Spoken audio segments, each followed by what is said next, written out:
হয়েছে। ইসলামী ব্যাংকের অধীন আরো অনেক প্রতিষ্ঠান হয়েছে। এই প্রতিষ্ঠানগুলো সারা দেশের মানুষকে চিকিৎসা সেবা দিচ্ছে, স্বাস্থ্য সেবা দিচ্ছে, লেখাপড়ার জন্য বিভিন্ন সময় তারা বৃত্তির মাধ্যমে অসহায় গরিব মেধাবী ছাত্রছাত্রীদেরকে সহযোগিতা করে আসছে। এমনি ভাবে ইসলামী ব্যাংক শুধু অর্থনৈতিক কাজ নিয়ে কাজ করে না, ইসলামী ব্যাংক সমাজ উন্নয়নে রাষ্ট্রের সহযোগী হিসাবে কাজ করে। সেজন্য ইসলামী ব্যাংক শুধু ব্যাংক হিসাবে দেখলে হবে না, ইসলামী ব্যাংক হচ্ছে বাংলাদেশের সমাজের সংস্কৃতির একটি মেরুদণ্ড হচ্ছে ইসলামী ব্যাংক।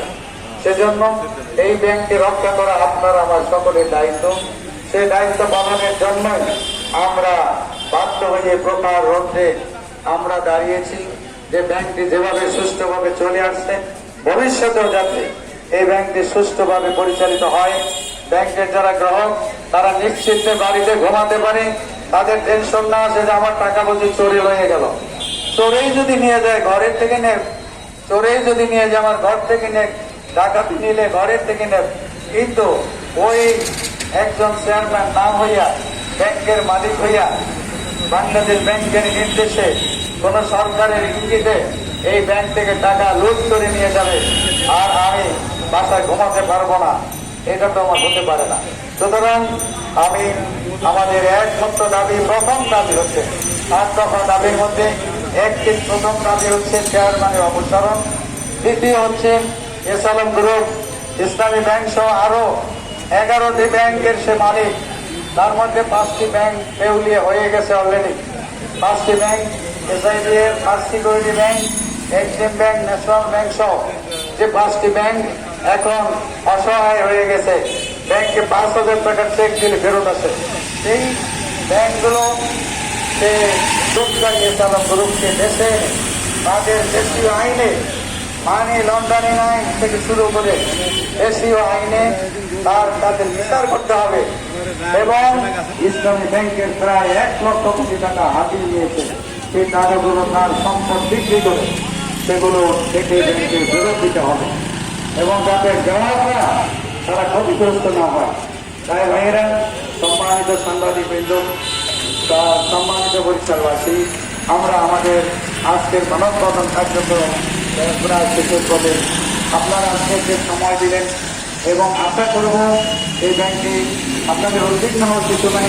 অনেক হয়তো মনে করতে পারেন যে ব্যাংক থেকে সব টাকা তুলে নিয়ে যাবো না। ব্যাংক থেকে যদি টাকা তুলতে হয় আমরা আপনাদেরকে বলবো যে আসেন, আমাদের তুলে নেই, আপনারা তুলে নেন। যাদের যে তুলে নেওয়ার প্রয়োজন নাই। ব্যাংকে এখন পর্যন্ত ঠিকই আছে, কিন্তু এই চোরেরা ঢুকলে ব্যাংকের একটা ভয় আছে যে চোরেরা আবার চুরি করতে পারে।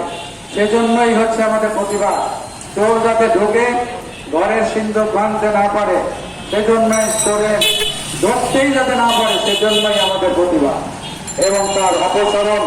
এই এখন পর্যন্ত ব্যাংকে ঢুকতে পারে নাই, ভবিষ্যতে যাতে ইসলামী ব্যাংকের অফিসে ঢুকতে না পারে সে দাবি হচ্ছে আমাদের। সরকারের কাছে অনুরোধ রাখতে চাই যে আপনি দেশ সুস্থভাবে পরিচালনা করেন। ইসলামী ব্যাংকের ক্ষতি হলে আপনি জানেন বাংলাদেশের অর্থনৈতিক মেরুদণ্ড ভেঙে যাবে। বাংলাদেশের অর্থনৈতিক মেরুদণ্ড ভেঙে গেলে যে যত বড় সরকারই হোক, অর্থনৈতিক মেরুদণ্ড যদি ঠিক না থাকে সরকারের তখন সালমাটাল অবস্থা হয়ে যাবে। সেখানে যেরকম বাড়িয়ে গেছে অর্থনৈতিক অচলাবস্থার কারণে পৃথিবীর অনেক দেশের রাষ্ট্রপ্রধান, সরকার প্রধান, প্রধানমন্ত্রী দেশ থেকে পালিয়েছে। ইতিহাস আমাদের সামনে, অনেক ইতিহাস আমাদের সামনে আছে। এমন একটি পরিস্থিতি আমাদের বাংলাদেশের না হোক, এটা আমরা কামনা করছি। দেশটি সুস্থভাবে পরিচালিত হোক এই আশাবাদ ব্যক্ত করে ইসলামী ব্যাংক যেভাবে চলছে সুস্থভাবে পরিচালিত হয়ে সামনে অগ্রসর হবে। রেমিটেন্স যোদ্ধাদের পেনশন মুক্তভাবে তারা দেশে আরো বেশি টাকা পাঠাবে। দেশ আমরা অর্থনৈতিকভাবে সমৃদ্ধ হব এই আশাবাদ ব্যক্ত করে সকলকে ধন্যবাদ জানিয়ে আবার বিশেষ করে আমাদের সাংবাদিক বন্ধু সহ ও সম্মানিত বরিশালবাসী